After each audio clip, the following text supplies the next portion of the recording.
Wide angle में खुशामदेद नाजरीन। 1971 में शायद हमें इस बात का इल्म था या कि नहीं था कि भारत इस मुल्क को 2 लाख करने की मनसूबाबंदी कर चुका है, लेकिन उस वक्त के फ़ौजी आमिर ने मुल्क में आम इंतखाबात कराए और उसके बाद इस मुल्क के साथ जो कुछ हुआ ये एक अलग कहानी है। और उसके बाद अगर आगे बढ़ें तो 2002 में कि जब पाकिस्तान दहशतगर्दी के ख़िलाफ़ जंग में फ्रंट लाइन स्टेट के तौर पर किरदार अदा कर रहा था और मशरक़ी सरहद पे भी जंग के बादल मंडला रहे थे, लेकिन उस वक्त भी एक आमिर ने मुल्क में आम इंतखाबात कराए और पार्लिमान वजूद में आ गई। और आगे बढ़ें तो 2007 नाज़रीन जब इस मुल्क में एक मकबूल सियासी रहनुमा मोहतरमा बेनज़ीर भुट्टो को दिन दहाड़े रावलपिंडी में शहीद कर दिया गया और एक और सियासी रहनुमा मियां नवाज शरीफ साहब पे कातलाना हमला हुआ, लेकिन उस वक्त भी एक आमिर ने मुल्क में आम इंतखाबात करा दिए। और आगे बढ़ें तो 2013 कि जब मुल्क की 2 मकबूल सियासी जमातें गोया कि पाकिस्तान पीपल्स पार्टी और अवामी ANP जो जिसका ताल्लुक सूबा खैबर पख्तूनख्वा से है, ये 2 जमातें मुल्क में एक तरह से इंतखाबी मुहिम नहीं कर पाईं क्योंकि दहशतगर्दी अपने अरूज पे थी, लेकिन उस वक्त भी मुल्क में आम इंतखाबात करा दिए गए। और आगे चलें तो 2018 के अंदर भी मुल्क के अंदर दहशतगर्दों के ख़िलाफ़ कई मिलिट्री ऑपरेशंस चल रहे थे, लेकिन कोई ख़तरा नहीं था और मुल्क में आम इंतखाबात करा दिए गए। लेकिन अब की बार कि जब 2023 में इंतखाबात का वक्त आया है तो अब वज़ारत दिफ़ा की जानिब से भी ये कहा जा रहा है कि जो मुट्ठी भर दहशतगर्द हैं मुल्क के अंदर, वो इस मुल्क की सलामती, इस मुल्क के अवाम की जान के लिए बहुत बड़ा ख़तरा है। लिहाजा मुसल्लह अफ़वाज अपने इस काम पर मसरूफ़ है और इलेक्शन के लिए किसी किस्म की कोई सिक्योरिटी फ़राहम नहीं की जा सकती। और वज़ारत ख़ज़ाना नाज़रीन जिसने अप्रैल में जब इमरान खान साहब की हुकूमत गई और वो 174 लोग कि जिन्होंने शहबाज शरीफ साहब को वोट दे के वज़ीर-ए-आज़म मुंतखब कराया, उनके लिए तो कोई 90 अरब रुपए के तरक्याती फ़ंड इस गोया के PSDB में रख दिए गए हैं, लेकिन वो वज़ारत ख़ज़ाना मुल्क में आम इंतखाबात कराने के लिए 47 अरब देने से माजूरी का इजहार कर रही है। ऐसा क्यों है? क्या वाकई ये जो हालात हैं इस वक्त मुल्क के दहशतगर्दी को लेकर वो बहुत ही संगीन हैं और पहले उनसे निपटा जाना बड़ा ज़रूरी है, और मुल्क के जो माशी हालात हैं वो भी इस बात का तकाजा कर रहे हैं कि एक आइनी ज़रूरत को पूरा नहीं किया जा सकता। गो के ज़ाहिर सी बात है, कहा यह जा रहा है कि बड़े वाज़ेह तौर पर आइन में लिखा है कि अगर कोई असम्बली तहलील हो जाए तो उसके बाद 90 दिन के अंदर इंतखाबात कराना लाजिम है। लेकिन क्या वज़ारत दिफ़ा, क्या वज़ारत दाखिला, क्या वफाकी हुकूमत और क्या इलेक्शन कमीशन, सब ने इस बात को लेके इनकार कर दिया है कि मौजू वक्त नहीं है, इंतज़ार किया जाए। और ऐसे में लाहौर हाई कोर्ट का एक फ़ैसला तो आ गया, अब उसको लेके देखना ये है कि वो लोग के जो आइनी ज़रूरत पूरा करने के लिए तो तैयार नहीं हैं, क्या वो अदालती हुक्म को भी मानेंगे या इसकी भी हुक्म अदूली करेंगे।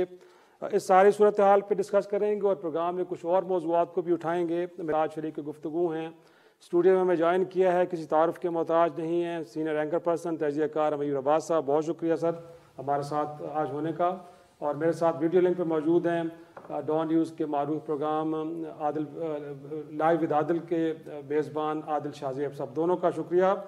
गुफ्तगू का आगाज़ मैं सबसे पहले अमीर अब्बास साहब ही से करूँगा। इस वक्त जो सूरत हाल बनी है और कहा यह जा रहा है कि माशी हालात हों या फिर मुल्क की सिक्योरिटी के मामलात हों, और शायद जब कौमी असम्बली की तहलील हो और उसके बाद जब इलेक्शन होने जा रहे हैं तो सूबों के इलेक्शन भी तब होने चाहिए, तो आपको लगता है कि जो आर्गूमेंट आ रहा है तमाम इदारों की जानिब से और फिर इलेक्शन कमीशन की जानिब से, इट मेक सम सेंस कि वाकई सूरत हाल ऐसी है? एक तो ये जो आपने मुआशी हालात की और वो बात की मुल्की हालात की, पहली बात तो ये कि जब भी इस मुल्क में कठिन वक्त आता है शरारी साहब, इस मुल्क के ख़जाने खाली होते हैं, इस मुल्क के बैंक खाली होते हैं, इस मुल्क के अवाम के ऊपर मुआशी बोझ पड़ता है, महंगाई का बोझ पड़ता है, इस मुल्क के जो असासे हैं वो डिप्लीट होते हैं, जो आपके फॉरेन रिजर्व्स हैं वो ख़त्म होते हैं। इस मुल्क की अशराफिया कभी दिवालिया नहीं होती है। मुझे आज तक ये समझ नहीं आई। ये बहुत बड़ा सवाल है, इसमें मतलब आप देखें ना, कोई बता दे कि कोई इस मुल्क का टॉप नॉच इंडस्ट्रियलिस्ट बताए कि मेरा एक पूरा इंडस्ट्रियल यूनिट खत्म हो गया, मेरी इतनी रियल स्टेट एम्पायर आदि कट गई, सकूते रियल स्टेट हो गया, कुछ तो बताए ना। जब भी होगा सकूते ढाका होगा, कटेगा तो मुल्क कटेगा, तबाही होगी तो मुल्क ही होगी, मरेगा तो आम आदमी मरेगा, इनको कुछ नहीं होगा। आप इस हुकूमत को आप देख लें, यानी इस जो जितने चेहरे हैं काबीना के, हुकूमत के जो सामने नजर आ रहे हैं, इनमें से कोई एक भी है जो ये कह सके कि इन 10 महीनों में मेरी दौलत में कोई खातिर ख्वाह कमी वाकई हुई हो, मेरे असासों में खातिर ख्वाह कमी वाकई हुई हो, मेरे महल्लात में खातिर ख्वाह कमी वाकई हुई हो, मेरे इंडस्ट्रियल यूनिट्स कुर्क हुए हों, मुझे जायदादें नीलाम करके बच्चों का इलाज करवाना पड़ रहा हो, मुझे जमीनें बेच के अपने बच्चों को पढ़ाने के लिए फीसें अदा करना पड़ रही हो, ये सब किसके ऊपर है? आप किसी भी पाकिस्तान के आम आदमी को आज उठाएं, उसको रोके राह चलते हुए आदमी को, उससे पूछे कि क्या तुम पर यह वक्त है या नहीं है। आज हर पाकिस्तानी कहेगा कि हाँ मैं इसमें से किसी एक अजियत से गुजर रहा हूं। तो वो जो मंजर भोपाली ने कहा था ना कि लाइए आवाम को जवाब दीजिए, देश की तबाही का हिसाब दीजिए, लोग जो अमीर थे गरीब हो गए, आप तो गरीब से अमीर हो गए, यानी कि हुजूर बेजमीर हो गए, तो खुद को बेजमीरी का खिताब दीजिए, देश की तबाही का हिसाब दीजिए। अब आगे से ड्रामे करके कौम को यह मत बताएं कि फलां ये फलां ये। अब 10 महीने से आप बैठे और आप सारे तुरम खान थे, आप सारे फन्ने खान थे, आप बार बार इक्तदार में आते रहे, आप सारे तजुर्बाकार थे, और आप ये कहकर आए थे ये तो बड़ा डफर आदमी है, बड़ा निकम्मा है, बड़ा नाखल्फ है, बड़ा नाहिंजार है, ये तो तबाह कर रहा है। तो आपने तो तबाही के साथ जरबे लगा लगा के तबाही की है। एक बात मईशत की। दूसरा देखें, आज 11 फरवरी है, आज इनकलाब ईरान की 44वीं सालगिरह है। 44 साल हो गया ईरान के इनकलाब को। एक इलेक्शन मुलतवी नहीं हुआ 44 साल में। एक इलेक्शन। ये कौन सा मुल्क है जिसने 8 साल ईरान इराक जंग लड़ी है? 8 साल, और आज तक आलमी पाबंदियों के नीचे भी है। वो सैंक्शंस, वो तो एक तकलीफ दे कहानी 25-30 साल से उनकी है। उनके पास जवाब है, वो हर साल भी ये कह सकते हैं हम तो मर गए, डूब गए, बर्बाद हो गए, ना डॉलर आ सकता है मुल्क के अंदर, ना एक्सपोर्ट हम कर सकते हैं, ना कुछ बाहर से मंगवा सकते हैं, दवा तक नहीं मंगवा सकते। एक इलेक्शन, वो लोकल गवर्नमेंट हो, वो जिमनी इलेक्शन हो, वो जनरल इलेक्शन हो, यानी जिस वक्त सद्दाम बमबारी कर रहा था ईरानियन बॉर्डर्स के ऊपर, और उनके बहिश्ते ज़हरा कब्रिस्तान भर रहे थे कब्रों से, उस वक्त भी इंतखाबात हुए हैं। Second world war, first world war में इंतखाबात हुए हैं, इधर से एलाइड फोर्सेस, उधर से। मतलब ये क्या, एक आप सिंपली आप कह दें कि यार हमने नहीं करवाने। देखिए ना, इस मुल्क में बहुत सारी चीजों पे जिद हो जाती है, जो करना कर लो, हमने नहीं करना। आप ये कह दें क्या ड्रामा कर रहे हैं? कभी लोगों की गुर्बत का सहारा लेते हो, कभी किसी की कसम पुरसी का सहारा लेते हो, कभी कहते हो मुल्क दिवालिया हो गया सहारा लेते हो। ये क्या ड्रामा कर रहे हो? कौन नहीं करवाने हमने? कौन तुम्हारा को बिगाड़ सकता है? आदिल बड़े बड़े अहम नुकात उठाए अमीर अब्बास ने। क्या वाकई ये वजूहात जो बताई जा रही हैं, आपको भी लगता है कि जैनों ने, या फिर राय फरार है और बकौल PTI के, कि क्योंकि लगता है कि इमरान खान साहब इस वक्त मकबूलियत के अरूज पे हैं, तो खौफजदा हैं, इनको मालूम है कि इलेक्शन में जाएंगे तो उनको शिकस्त होगी, या आपको लगता है कि वाकई हालात तकाजा यही कर रहे हैं कि थोड़ा सा आगे चला जाए तो कोई हर्ज नहीं? देखिए शिराजी साहब, 2-3 चीज़ें। एक तो मेरे ख्याल है अगर 10 महीने की इस हुकूमत को पूरा ब्लेम दे दिया जाए, ये भी ज्यादती होगी। ऑल्दो इनकी गवर्नेंस जो है डिजास्टर्स रही है, मुल्क के पास पैसे नहीं है, we are at the verge of default, आपकी काबीना 85 रुकनी हो चुकी है, तो इनमें भी उठाने की बड़ी चीज़ें हैं। बाकी इकोनॉमिक डिसीजन इन्होंने 3-4 महीने लेट किए, लेकिन जो 2016 से मुल्क डिस्टेबलाइज करने की कोशिश की गई इमरान खान में हवा भरकर, और एक इलेक्टेड वजीर आजम को जुडिशल कू के जरिए आपने घर भिजवा दिया, मामलात तो फिर वहां से शुरू करने होंगे ना। मामलात तो फिर प्रोजेक्ट इमरान खान 2013-14 से धरनों से शुरू हुआ, तो ये जो 6-7 साल मुल्क की तबाही हुई है, तो इसका भी तो फिर हिसाब देना होगा, और इसका भी छांटी तो करनी होगी ना। देखिए, जहां तक इस वक्त इंतखाबात का ताल्लुक है ना शिराजी साहब, देखिए we have to be very realistic at the same time. 90 रोज में बिल्कुल इंतखाबात होने चाहिए, लेकिन आप 1980 ऑनवर्ड्स मुझे एक मिसाल बता दें कि पाकिस्तान में 2 सूबाई असम्बलियों के इंतखाबात एक टाइम पर हो रहे हैं, और उसके फिर 6 महीने बाद बाकियों के हो रहे हैं। देखिए, एक कॉन्स्टिट्यूशनल केओस पैदा हो जाएगा अगर ये इंतखाबात इस वक्त हो गए। ऑल्दो कोर्ट का डिसीजन तो आ गया है, लेकिन कोर्ट का डिसीजन तो इस्लामाबाद में जब लोकल बॉडीज होने थे, उस कोर्ट के डिसीजन का क्या हुआ? क्योंकि जब आप के इदारे जिन्होंने कि इलेक्शन करवाने हैं, मिनिस्ट्री ऑफ फाइनेंस जो है वो पैसे नहीं दे पा रही, मिनिस्ट्री ऑफ डिफेंस आपको सिक्योरिटी नहीं दे पा रही, आईजी पंजाब का जो है वो ऑन रिकॉर्ड है उनका जो बयान है। तो अदालत ने अगर हुक्म दे भी दिया है तो इलेक्शन कमीशन कैसे करवा सकती है? और मेरा नहीं ख्याल, मेरी 3-4 बड़े सीनियर लॉयर से बात भी हुई, ये इवन तौहीन अदालत के भी नहीं आएगा, क्योंकि इलेक्शन कमीशन कहेगा यार ये इन 3-4 चीजों के अलावा हम इलेक्शन करा ही नहीं सकते, मैंने डिजिटल सेंसस करने हैं, ये मामला अब चला जाएगा सुप्रीम कोर्ट में। और दूसरा देखिए शिराई साहब, बात यह है ना कि इस वक्त अगर चले इलेक्शंस हो भी जाते हैं, इस बात की क्या गारंटी है कि इमरान खान साहब जो हैं इस रिजल्ट्स को तस्लीम करेंगे? तो आपका मुल्क फर्दर के उसमें चला जाएगा। फिर नवंबर में अगर आम इंतखाबात होते हैं तो कॉन्स्टिट्यूशन आपका ये कहता है कि आपने हर सूबे में और विफाक में निगरान हुकूमत के तहत इंतखाबात कराने हैं। पंजाब में अगर फर्ज करें पीटीआई की गवर्नमेंट आ गई या नू आ गई या केपी में किसी एक जमात की आ गई, वहां पर क्या आम इंतखाबात पे एक सवालिया निशान नहीं होगा? बिल्कुल होगा, और कोई जमात फिर उसे तस्लीम नहीं करेगी। तो हम फर्दर पोलराइजेशन जो है लेकिन Adil sorry to interrupt you, मैं ये कह रहा हूं कि इस वक्त जो वजूहात बताई जा रही है ना, वो ये कि एक वजारत खजाना के जो जी मैं देखिए ये आर्ग्यूमेंट मैं एंड कर दूं ना, बिल्कुल मैं आपके पॉइंट की तरफ आता हूं। देखिए इस वक्त इसका सिर्फ एक ही हल है, और हल ये है कि तमाम स्टेक होल्डर्स, तमाम सियासी जमातें जो हैं वो बैठ के ये फैसला कर लें। देखिए तहरीक इंसाफ कह चुकी है कि आप हमें डेट दे दें, चाहे वो सितंबर अक्टूबर की क्यों ना हो। उन्होंने तो अर्ली इलेक्शंस का अर्ली तो उन्होंने निकाल ही दिया है। तो इस वक्त इनको बैठना चाहिए, नवंबर ना सही अक्टूबर सही, लेकिन इंतखाबात एक ही वक्त पर इस मुल्क में होने चाहिए, चाहे वो इस 90 रोज में हो, चाहे वो नवंबर में हो, या इनको एग्री करना पड़ेगा। वरना जो मुल्क का इन्होंने हशर पहले 3.5 साल तरीके इंसाफ ने किया और अब इन 10 महीनों में ये लोग कर बैठे हैं। देखिए सफर मुल्क कर रहा है, सफर हमारी इकोनॉमी कर रही है, सिक्योरिटी का आपको मसला है। इस वक्त देखिए IMF बगैर एग्रीमेंट साइन किए चला गया है, आपके पास $2.5 अरब रह गए हैं, आप मतलब क्या करेंगे? ये मुल्क डिफॉल्ट कर जाएगा, ऐसे तो नहीं चलेगा ना। इस वक्त इलेक्शन से ज्यादा ये आर्गुमेंट मैं अमीर के सामने भी रखूंगा, लेकिन जो मैं आपका क्विक उस पर रिस्पांस चाहूंगा कि जो वजूहात बचाई जा रही हैं आदिल, गोया के खजाने पे बोझ है, लेकिन वो खजाना तरक्याती प्रोग्राम के लिए तो 90 अरब रुपए जारी कर है, लेकिन वो 47 अरब रुपए नहीं दे सकता इलेक्शन के लिए। और दूसरी जानिब अगर देखा जाए तो पेशावर के अंदर जो एपेक्स कमेटी का इजलास है, उसके बाद मुल्क का वज़ीर दाखिला ये फरमा रहा है कि कोई सीरियस नेचर की कोई सूरत हाल नहीं है, मुल्क के अंदर किसी किस्म के कोई फौजी ऑपरेशन नहीं करने जा रहे, बट जो इंटेलिजेंस बेस्ड ऑपरेशन हो रहे हैं वही काफ़ी हैं। तो तासुर तो जो आप दे रहे हैं कि शायद इस वक्त मुल्क दहशत गर्दों के नरगे में है, बट बयानिया अदरवाइज आपका है, तो लोग सवाल इन वजूहात पे उठा रहे हैं कि शायद ये जेन्युइन नहीं है।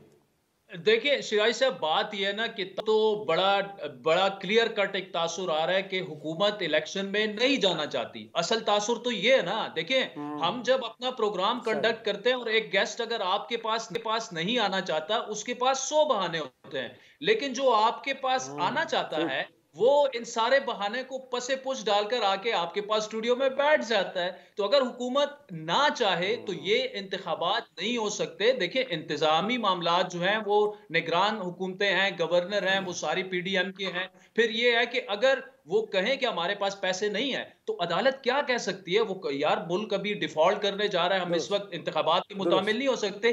तजाद है, तजाद इसलिए है कि आप जिमनी इलेक्शंस कर सकते हैं, तो क्या जिमनी इलेक्शन में सिक्योरिटी का मसला नहीं होगा? जिमनी इलेक्शंस में आपको पैसे नहीं चाहिए, तो अगर जिमनी करा सकते हैं तो आप दोनों सूबाई असेंबलियों को भी करा सकते हैं। लेकिन असल मामला तो ये है कि इस वक्त जो ग्राउंड पे सिचुएशन है उनकी मकबूलियत इतनी नहीं है कि वो इंतखाबात में जाना अफोर्ड कर सके। असल मामला तो ये है। लेकिन साथ में फिर ब्रॉडर अगर पर्सपेक्टिव में चीजों को देखा जाए तो इस वक्त सूबाई असम्बली और कौमी असम्बली के इंतखाबात में 6 महीने का गैप आना, ये जो एक कॉन्स्टिट्यूशनल केओस क्रिएट होगा, इसका मुल्क मौजूदा पोलराइजेशन में और इकोनॉमिक सिचुएशन में मुतहम्मिल नहीं हो सकता।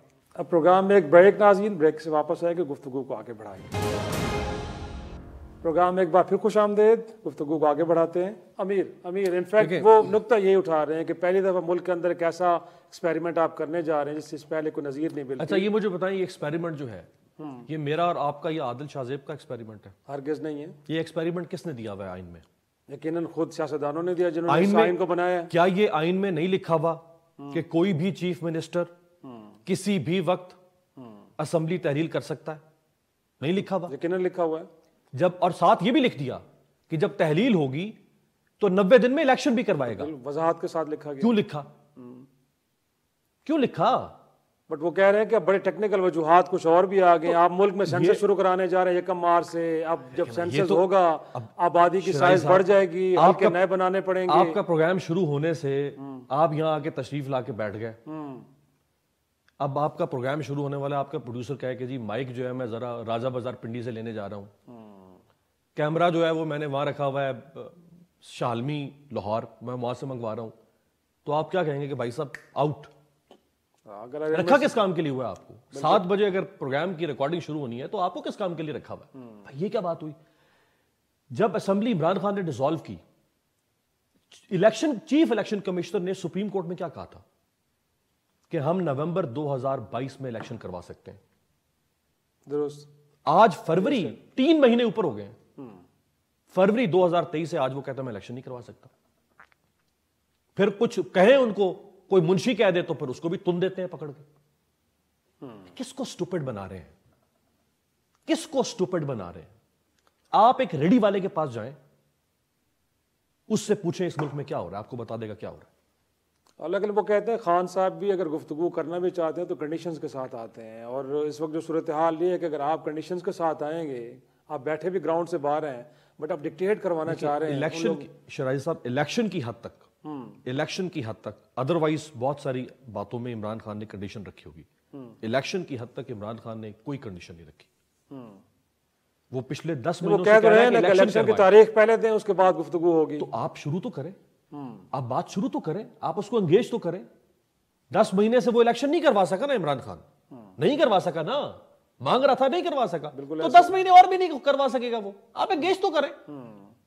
हाँ, आप उसके साथ बैठे हो, आप तो कह रहे हैं हमने नहीं करवाना, आप साल बाद करवाएंगे, हम 2 साल बाद करवाएंगे। लेकिन अमीर देखा जाए तो ऑल पार्टीज कॉन्फ्रेंस बुलाई गई, उससे पहले एपेक्स कमेटी के इजलास में बुलाया एपीसी तो हुई नहीं ना, फिर हुई नहीं, मौखर होगी। बट जो रिस्पांस पीटीआई की जानिब से है वो भी कुछ ज्यादा सेहत अफजा तो नहीं था ना। इनफैक्ट कहा गया कि हम नहीं आ रहे, एपेक्स कमेटी में नहीं गए।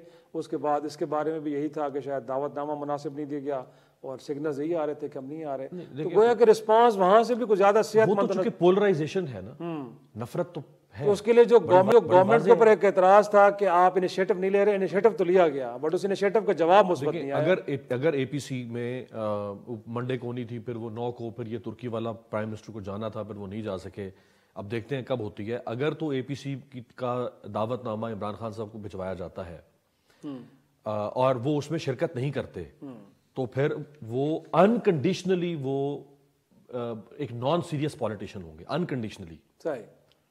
लेकिन वो नौबत तो भी आए ना। अभी तो उन्होंने कहा, फवाद चौधरी ने कहा कि हमें नहीं मिला, उसके बाद तो फिर एपीसी वैसे ही मुलतवी होगी। तो उसके बाद तो पेशरफ्त हुई, अभी कोई नई तारीख भी मेरा ख्याल है शायद सामने अभी तक नहीं है। लेकिन आदिल, मैं आपकी तरफ आऊंगा। अगरचे दे दी दावत हुकूमत ने, उसका रिस्पांस को पॉजिटिव नहीं आया और आगे भी चलेगी, पता नहीं कब होती है वो ऑल पार्टीज कॉन्फ्रेंस। लेकिन इस दौरान जिस तरह की गिरफ्तारियां लोगों की हो रही हैं, जो मुकदमात बन रहे हैं, हुकूमत वक्त जो रिसीविंग एंड पे होती है उसका काम यह था कि फायर फाइटिंग करनी हुकूमत ने है। बट ये जो इकदाम लिए जा रहे हैं, जिस तरह शेख रशीद साहब को घुमाया जा रहा है पूरे मुल्क में, फवाद चौधरी साहब को जिस तरह पकड़ा गया, या बाकी लोगों के खिलाफ मुकदमात बन रहे हैं, तो आपको लगता है कि हुकूमत वक्त का कंडक्ट कोई ठीक है, यही होना चाहिए? क्योंकि आप तो ड्राइविंग सीट पे हैं, सारी रिस्पॉन्सिबिलिटी आप पे रहती है। कल को मुल्क में जो कुछ होगा वो चार्जशीट तो आप ही के खिलाफ बनेगी, तो उनका कंडक्ट कैसे लग रहा है आपको? ये शराई साहब बड़ा अहम सवाल है, इस पे मैं आता हूं। लेकिन एक बात है, आज तो इमरान खान साहब को आइन याद आ गया क्योंकि उन्होंने इलेक्शन कराने हैं 90 दिनों में। लेकिन इसी इमरान खान ने कासिम सूरी के जरिए जो अदम एतमाद को रोका और वो जो किए, उस वक्त आइन याद नहीं था। वो जो डिसीजन सुप्रीम कोर्ट ने उठा के फेंक दिया और आपको आइन की पामाली वाला वजीर आजम करार दिया और कासिम सूरी को भी। तो देखें, यहाँ पर सियासी जमातें जो है ना, वो अपने मफाद को देखती हैं। उन्होंने आइन जो है वो चाहे हमारे डिक्टेटर्स रहे हैं, चाहे सियासतदान रहे हैं, उनके लिए रद्दी का एक टुकड़ा है, वो उठा के वहां पे उसको डाल देते हैं जब उनके अपने सियासी मफाद होते हैं। आज इमरान खान को आप इलेक्शन दे दें तो वो खुद भी इतने गैर आईनी इकदामात और वो चीजें कर देंगे। देखिए वो अमीर ने कहा कि मैं उनको नॉन सीरियस पॉलिटिशियन समझूंगा अगर वो एपीसी में ना आए। और भाई वो अपने दौर में जो नेशनल सिक्योरिटी के अहम इजलास होते थे वो इसलिए नहीं आते थे कि मैं शहबाज शरीफ के साथ नहीं बैठूंगा। तो इवन मुल्की और रियासती मफाद के जो जो रियासती फैसले होते हैं उसमें भी हमने देखा कि खान साहब का कॉन्डक्ट जो है वो कितना नॉन सीरियस रहा है। जहां तक मौजूदा हुकूमत की ताल्लुक है, मेरे ख्याल में इन्होंने ये बिल्कुल एक सियासी इंतकाम की बू आ रही है इन सारी गिरफ्तारियों से। ये बिल्कुल नहीं होना चाहिए। लेकिन एक फर्क है शिराजी साहब, लेकिन चाहे वो शेख रशीद साहब हो, फवाद चौधरी साहब हो, शहबाज गिल हो, आजम स्वाति हो, इनके साथ जो कंडक्ट रहा वो बिल्कुल ये दहशतगर्द थोड़ी है कि इनके सरों पर आप काले कपड़े लाकर और हथकड़ियों में आप इनको पेश करें। लेकिन लेट्स गो बैक, ज्यादा दूर हम नहीं जाते। शायद खाकान अब्बासी को 6x6 की सेल में नहीं रखा गया। मरियम नवाज को, नवाज शरीफ को चले उनको उनको अगर साइड पे भी कर दें। इन्होंने साद रफीक के साथ क्या सलूक किया? इन्होंने राना सनाउल्लाह के ऊपर जो है वो हेरोइन नहीं डाली, उनको तो बिल्कुल काल कोठरी में रखा हुआ था और 20-20 महीने इन लोगों ने जेल काटी है। यहाँ पे तो 2-2 दिन बाद ये निकल रहे हैं। और एक मेन फर्क दूसरा ये भी है, देखिए अगर आजम स्वाति साहब अरेस्ट होते हैं उनके साथ, मैं फिर कह रहा हूं जिस तरीके से वो अरेस्ट हुए, जिस तरीके से ह्यूमिलेट हुए, वो बिल्कुल गलत था। लेकिन वो लफ्ज क्या इस वक्त आप टीवी पर बोल सकते हैं जो वो बोल रहे थे अपनी ट्वीटों में सर्विंग जर्नल्स के लिए? मुस्लिम लीग नून के लोगों ने तो ये नहीं किया था। या फिर आप शहबाज गिल साहब ने आकर जो ARY पे बीपर दिया था, क्या नून लीग के लोगों ने ये किया था कि आपने उनको 20 महीने 25-25 महीने जेलों में रखा? तो ये फर्क है। वो बिल्कुल सियासी इंतकाम था और वो हमें नजर आ रहा था। देखिए एहसन इकबाल के केस को सुप्रीम कोर्ट ने उठाकर किस तरफ फेंक दिया है। 10-12 अरब रुपए आपने कौमी खजाने का नुकसान पहुंचाया सिर्फ एहसन इकबाल को नारोवाल स्पोर्ट्स कॉम्प्लेक्स प्रोजेक्ट में गिरफ्तार करके, और मुल्की खजाने को नुकसान आपने पहुंचा, उस पर काम बंद हो गया। यहां मामला डिफरेंट है, ट्रीटमेंट वही हो रही है। यहां भी हमें सियासी इंतकाम की बू आ रही है। लेकिन शेख रशीद साहब का मतलब इतना बड़ा जरदारी साहब पे इल्जाम लगाना कि आपने दहशतगर्द तंजीम को पैसे दे दिए हैं, आप इमरान खान की कत्ल की साजिश में शरीक हैं, तो कुछ तो कानून होना चाहिए ना। ऐसा तो नहीं है कि आप उठा के इल्जामात लगा आदिल आदिल दूसरी जानिब से भी गुफ्तगू अब देखें। जब GT रोड पे मियां नवाज शरीफ साहब चले थे तो मुझे क्यों निकाला, किनको मुखातिब कर रहे थे? और पिछले दिनों में आपने राना सनाउल्लाह साहब को मुख्तलिफ TV टॉक शोज में गुफ्तगू करते हुए देखा कि बाजवा और जनरल फैज़ किस तरह सहूलतकार थे इमरान खान साहब के। या मरियम नवाज साहबा ने पिछले दिनों जो एक कन्वेंशन से खिताब किया, वो तो कह रही है कि हमारी हुकूमत आई 28 नवंबर, उससे पहले तो जो रजीम था वो इमरान खान और उसके जो सहूलतकार थे उनका चल रहा था। तो गोया के इल्जामात की नौयत उधर से भी बड़ी संगीन किस्म की है कि एक पूरे इदारे को ब्लेम किया जा रहा है। कोई इस तरह की गुफ्तगू शेख रशीद साहब करे, आजम सवाती करे, तो आपको लगता है कि उन्होंने तो रेड लाइन क्रॉस कर ली है? मैं पार्शली आपसे एग्री करता हूं कि ना इनको करनी चाहिए ना उनको करनी चाहिए, या तो आप सबूत लेकर आए ना, नंबर 1। नंबर 2 बात यह शिराजी साहब कि एक होती है तनकीद तमीज के और आइन और कानून के दायरे में रहकर, एक होती है तज़हीक। मतलब आप उठकर और सर्विंग ऑफिसर्स पर अगर कत्ल के इल्जामात लगाना शुरू कर दें और फिर आप ये कहें कि यार मैं ये काम करता रहूंगा, मैं इदारे में भी डिवाइड पैदा करता रहूंगा, मैं सब कुछ करता रहूंगा, लेकिन कुछ भी नहीं होगा, तो ऐसा भी तो नहीं हो सकता ना। मतलब आपको अपने एंड पे भी देखना चाहिए कि where are we going wrong. देखिए इससे पहले भी वजीर आजम लाए भी गए, वजीर आजम निकाले भी गए, लेकिन इतनी हद तक कोई नहीं गया जितनी हद तक इमरान खान साहब और तहरीक इंसाफ। और ये मुल्क का नुकसान है इस वक्त जो मुल्क में क्योटिक सिचुएशन है। जो एक अलग डिबेट है कि क्या इस हद तक जाना भी चाहिए और जिस तरह इदारों को हद में तनकीद आ रहा है वो जस्टिफाइड है भी कि नहीं। एक छोटे से ब्रेक के लिए मुझे कहा जाए, ब्रेक से जब वापस आएंगे तो इस मामले पे अमीर अब्बास का भी आर्गूमेंट लेंगे। छोटा सा ब्रेक। प्रोग्राम में एक बार फिर खुश आमदेद। अमीर, ये क्यों लोगों को वैसे अजीब लग रहा है कि इस्टेब्लिशमेंट के ऊपर तनकीद हो रही है? तो ये तो लगता है कि शायद रेड लाइन क्रॉस हुई है। एक ऐसा इदारा कि जो बरह रास्त कमोबेश 30 बरस तक इक़्तिदार में रहा है बरह रास्त, और उसके बाद उसके आखिरी जो आर्मी चीफ बाजवा साहब जाने वाले ख़ुद फरमाते हैं कि गुज़श्ता साल मई में शायद इदारे ने फैसला किया है कि वो सियासी मामलात में मुदाखलत नहीं करेंगे। तो ये बातें लोगों को एक तो अनहोनी क्यों लग रही हैं? और मोर इम्पॉर्टेंटली अब सियासतदानों को लगता है कि कुछ स्पेस मिली है, बट हमने कोई माजी से सबक हासिल किए हैं और कुछ मामला को खुद सुलझाएंगे कि अगेन फिर हमें इदारों की तरफ देखना पड़ेगा? नहीं जी, हम ना सुलझाएंगे, ना हमने सुलझाया, ना हम सुलझा रहे हैं, ना हम सुलझाएंगे। जिस वक्त इमरान खान के दौर में मोहसिन बेग साहब को पकड़ा गया, मैंने कहा कि इमरान खान फाशिज्म कर रहा है। मैंने ये नहीं कहा कि वो तो बेनज़ीर भी ये करती थी और वो तो नवाज शरीफ भी ये करता था या फलाना भी ये करता था, ज़िया उल हक भी ऐसा करता था। अगर मैं ये करूंगा तो उसका मतलब है कि मैं इमरान खान के उस फाशिज्म को डाइल्यूट कर रहा हूं, मैं उसको अंडरमाइन करने की कोशिश कर रहा हूं। दुरुस्त। भाई आज जो हो रहा है ये फाशिज्म है या नहीं है? आज अगर मैं कहूं अगर इस तरह हम करें कि फलाने किया था तो फिर आए, फिर जरा 99 में जो बेनजीर साहिबा ने इंडियन टीवी चैनल को एक इंटरव्यू में कहा था कि नवाज शरीफ और परवेज मुशर्रफ से इंतखाब करना हो तो मैं परवेज मुशर्रफ का इंतखाब करूंगा क्योंकि नवाज शरीफ तो दरिंदों से भी ज्यादा दरिंदा है। इस तरह तो बहस पर खत्म ही नहीं होगी ना। आज जो हो रहा है वो फाशिज्म है। कल इमरान खान आएगा, वो फाशिज्म करेगा, हम में से जो उसको फाशिस्ट नहीं कहेगा वो बददानत होगा। कल को मैं हुक्मरान बनता हूं, मैं फाशिज्म करूंगा, आप मुझे कहें मैं फाशिस्ट हूं, मुझे मेरा आईना दिखाए ना।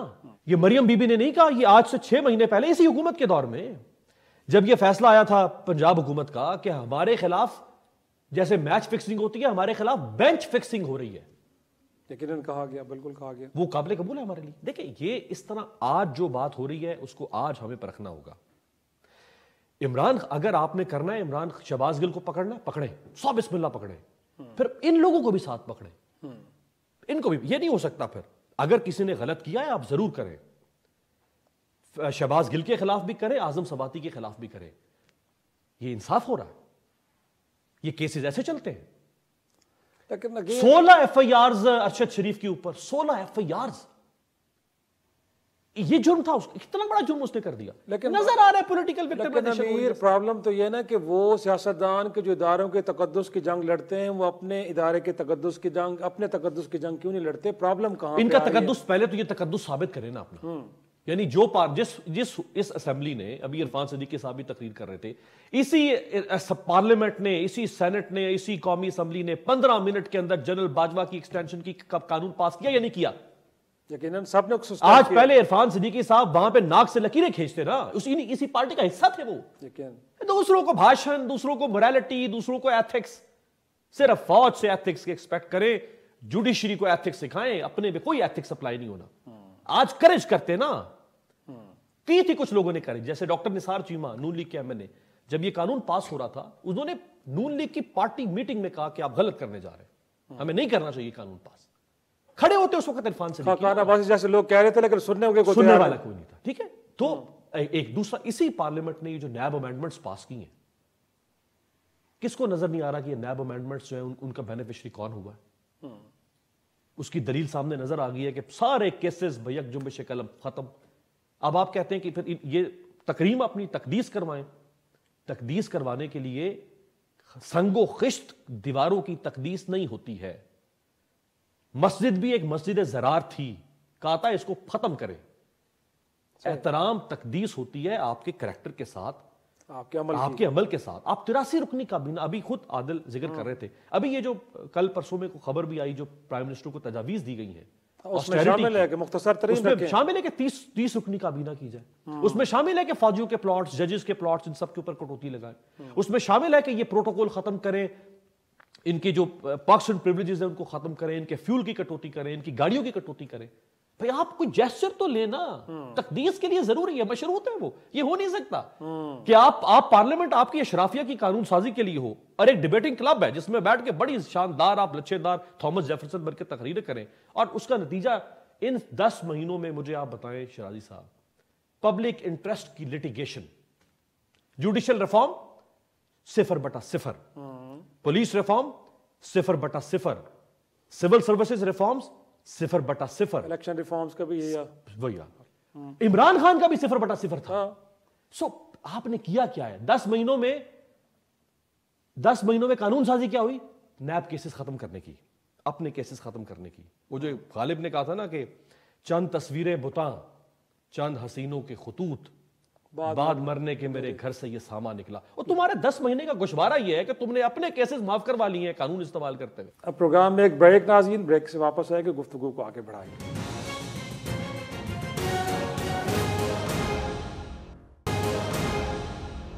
प्रोग्राम में एक बार फिर खुश आमदेद। गुफ्तगू को आगे बढ़ाते हैं। 85 रुकनी अब काबीना हो गई है और बहुत सारे तो लोग ऐसे हैं कि जिनके पास कोई महकमे भी नहीं है।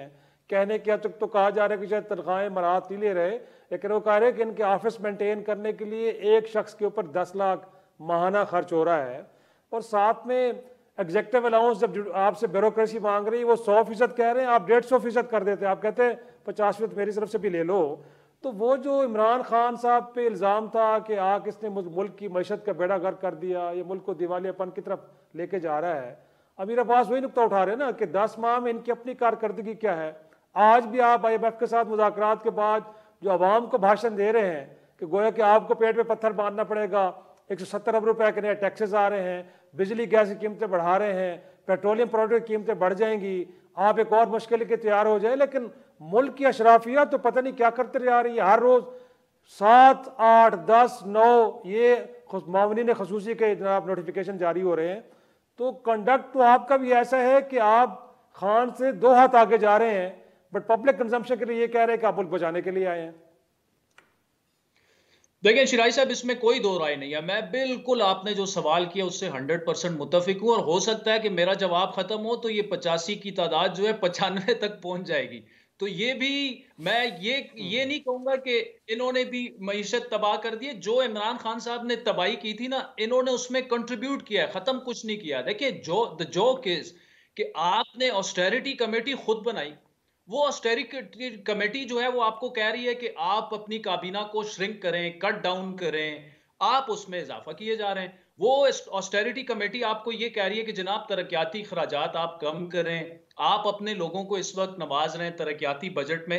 तो मैं तो बिल्कुल उस पर कन्विंस हूं। लेकिन इशू ये है ना शिराई साहब के, देखें इस वक्त हम आइन की बात करते हैं, जब हम परफॉर्मेंस, हमारा इशू ये बन गया है हमारे सहाफियों का कि हम सेलेक्टिव क्रिटिसिज्म करते हैं और सेलेक्टिव तारीफें करते हैं। यानी हम वो भूल गए हैं कि 2018 में जब RTS फेल किया गया, क्या वो आइन की खिलाफ वर्जी नहीं थी? जब 35-40 सीटें आखिरी रात में इमरान खान की झोली में डाली गई, क्या वो आइन की खिलाफ वर्जी नहीं थी? बिल्कुल मौलाना साहब ने उन पर तनकीद की, बाजवा साहब पे हाजिर सर्विस थे वो इस वक्त, साथ में जो है वो मरियम ने भी की, नवाज शरीफ साहब ने भी की।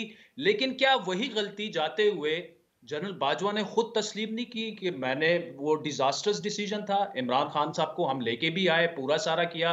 नैब के केसेस की जहां तक बात है, क्या शौकत तरीन के केसेस अब तो रिकॉर्ड पे आ गया है, क्या वो इमरान खान साहब ने माफ नहीं करवाए? क्या इमरान खान साहब ने शब्बर जैदी को 2-3 लोगों के बारे में ये नहीं कहा कि यार इनको रहने दो, इन्होंने हमारी पार्टी फंडिंग की है, इनको आप छोड़ दो? शब्बर जैदी ऑन रिकॉर्ड है। तो वो भी मतलब परफॉर्मेंस और बहुत सी चीजों में उनके तजाद था, इनके भी था। लेकिन उस वक्त भी बोलना चाहिए था, आज भी बोलना चाहिए। ऐसा नहीं कि उस वक्त जब आइन पामाल हो रहा था 2018 में, हम जैसे लोग बोल रहे थे 3.5 साल हम ज़ेरे अताब भी रहे। लेकिन ऐसा नहीं है कि अब आ गए और हमने शहबाज शरीफ को जो है वो ये कहना शुरू कर दिया कि उन्होंने पाकिस्तान को एशियन टाइगर बना दिए। जिस तरह हमारे कुछ साथी 3.5 साल आंखें बंद करके इमरान खान की गवर्नमेंट को वो सपोर्ट करते रहे, यूट्यूब पर करते रहे, अपने प्रोग्रामों में करते रहे। फिर आखिर में क्या हुआ? उन्हें जब पता लगा कि यार ये तो वाकई डिजास्टर सिचुएशन थी, फौज उन्हें लेके आई। जब फौज को पता लगा कि यार ये तो डिजास्टर सिचुएशन हमने क्रिएट कर दी है, तो उसके बाद उनको अपनी सपोर्ट जो है विड्रॉ करनी पड़ी। आज भी मैं ये कहता हूं कि PDM ने हुकूमत लेके गलती की, उसी वक्त इलेक्शंस में चले जाना चाहिए था। ये जिस तरीके से हुकूमत चला रहे हैं इस वक्त, हमारी मईशत, हमारी जो पोलराइजेशन है वो अफोर्ड मजीद नहीं कर सकती। आपने जिस तरह से IMF के मुज़ाकरात को डील किया, आपने बिल्कुल एक जोक बना दिया। मतलब ऐसी तो एक निकम्मी हुकूमत आ जाती तो वो इस तरह से हैंडलिंग ना करती IMF की। आपने 3-4 महीने जाया कर दिए, मिफ्ता इस्माइल से मुश्किल फैसले करवाए, वो घर चला गया। उसके बाद 3-4 महीनों तक आप हाथ पे हाथ दे के बैठे रहे, रुपए का बेड़ा गर्क हो गया है। आपके पास 2.5, मतलब आपके पास सिर्फ 2 वीक के इंपोर्ट के पैसे रह गए। तो क्या हम ये ब्लेम इमरान खान को दे सकते हैं जो इन्होंने गलतियां की? बिल्कुल नहीं दे सकते। लेकिन हम इमरान खान को आदल क्योंकि प्रोग्राम का वक्त खत्म हो रहा है, प्रॉब्लम सबसे बड़ा और सवाल सबसे बड़ा ये है कि क्या हम माजी से हासिल करेंगे। और क्योंकि प्रोग्राम का अख्ताम है तो जिक्र कुछ माजी का इस हवाले से भी करें कि साबिक फौजी सदर जनरल मुशर्रफ अब इस दुनिया में नहीं रहे और इस मुल्क में वो कुछ 9 बरस तक स्याह सफ़ेद के मालिक रहे और इस दौरान उन्होंने कई लोगों को जलावतनी पर मजबूर किया, लेकिन ख़ुद भी गरीबुल वतनी में और जलावतनी की सूरत में इस मुल्क इस दुनिया से रुखसत हुए। और हम उम्मीद करते हैं कि उनके अंजाम से आने वाले लोग भी जब कोई आइन शिकनी करेंगे तो ज़रूर सबक हासिल करेंगे कि जब आप आइन को तोड़ते हैं तो इस मुल्क की सरजमीन आपके लिए तंग हो जाती है और फिर तारीख भी आपको कोई अच्छे अल्फाज से याद नहीं रखती। आज का शो यहीं ख़त्म करते हैं, इजाज़त दीजिए, खुदा हाफिज़।